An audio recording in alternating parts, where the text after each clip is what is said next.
This is my M41A Pulse Rifle project that I've been working on since September of 2009. It's been completed in various stages along the way, but you know, it's always a work in progress for me because I'm never 100% satisfied with how it's going. There's always improvements that I can make to this.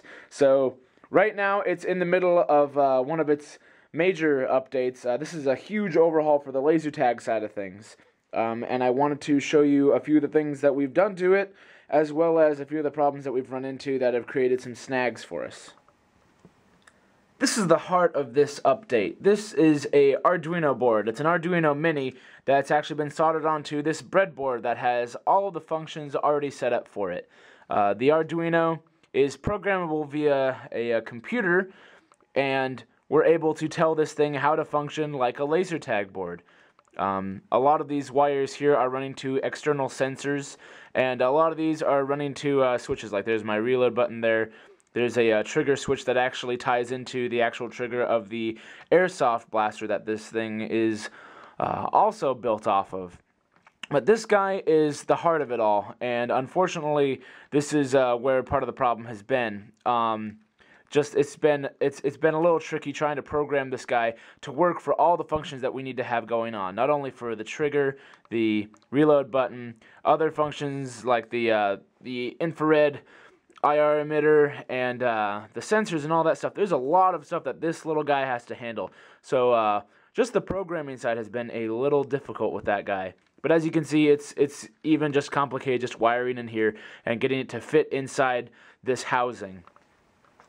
One of the big hurdles we've had to get over has been trying to mount sensors on this thing. Because this blaster is now being designed to be compatible with the laser tag gear that has a sensor dome built onto the blaster, we have to do the same thing. We have to build our own sensors, and that's what this guy mainly is. This is a sensor housing as well as a hit light housing for the right and left side of the pulse rifle. I'll show you how this works.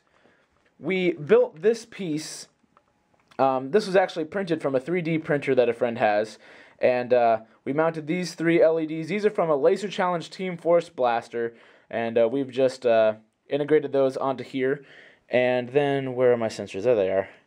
These two sensors here are facing either way, and those will actually fit right in like that. And there's the sensor right there on the opposite side. This housing fits inside this. This is the vent that sits underneath the main barrel of the pulse rifle, and it slides in like so. And then these two big circles here that are on the sides, there's those squares where these sensors would be, and you can see the lights through the vent here. This fits onto the blaster like so, and voila, that's where our sensors are going to be mounted.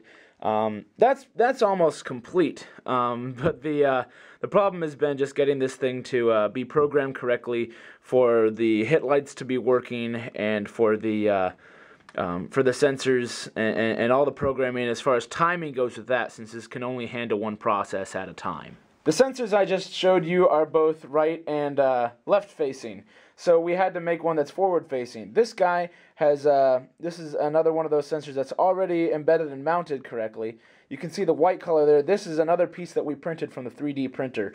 So this guy faces forward and is actually housed in along the what would have been used as the iron sight rail, because there's already a mount for a Weaver rail and a red dot sight, not using this section anymore. So instead we've integrated this guy into that, so it has a pretty low profile and integrates pretty well into the blaster. It's not very noticeable when it's all closed up.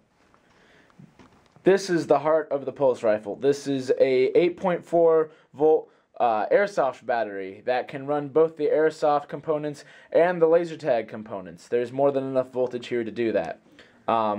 Power is actually running through the blaster. We have that much running correctly. And I've actually wired it to run through this. This portion here that's underneath is actually the ammo counter, the 95 hit display that's on the opposite side of this shroud here. And the on-off switch for that used to run off a 9-volt battery. Well, now instead we've actually got it running off this 8.4 battery pack, or at least we're in the process of trying to get that to work like that now. So what we do is hook this guy up. We've already converted it to Dean's connectors, and it's all plugged in there. Then I turn it on here.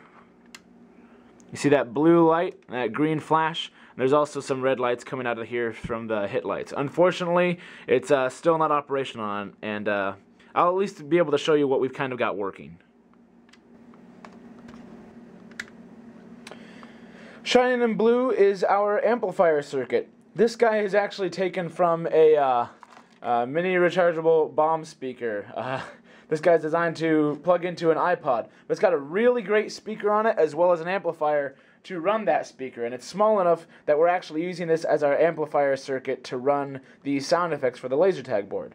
Now this is part that's not working quite so hot right now.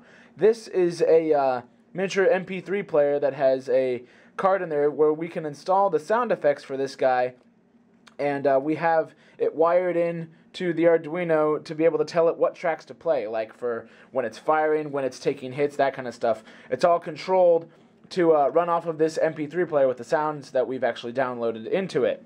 But there's no power running through that right now, so we have a few things to figure out with that. You can also see that there's red lights inside of this vent. Those red lights should not be on right now, so that's another thing we need to figure out. Those will be the hit lights for when this guy gets hit. There's also another hit light that'll emit. You can see him there, he's just not hooked up yet. But that'll be the front-facing hit light, and these will be the side-facing hit lights for when this guy is running. Back here we've got, the trigger is all set up to work for both the Airsoft and the laser tag side of things just because of the way that we've wired it.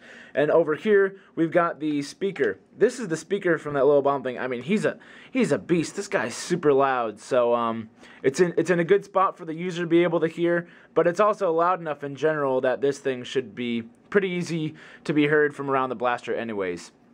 This is the screen accurate stock that we've mounted earlier, and we were able to mount this speaker back here because the components that were in the original the original stock mount are no longer needed in there, so we cleared out that spot to make room for this little tiny super awesome speaker.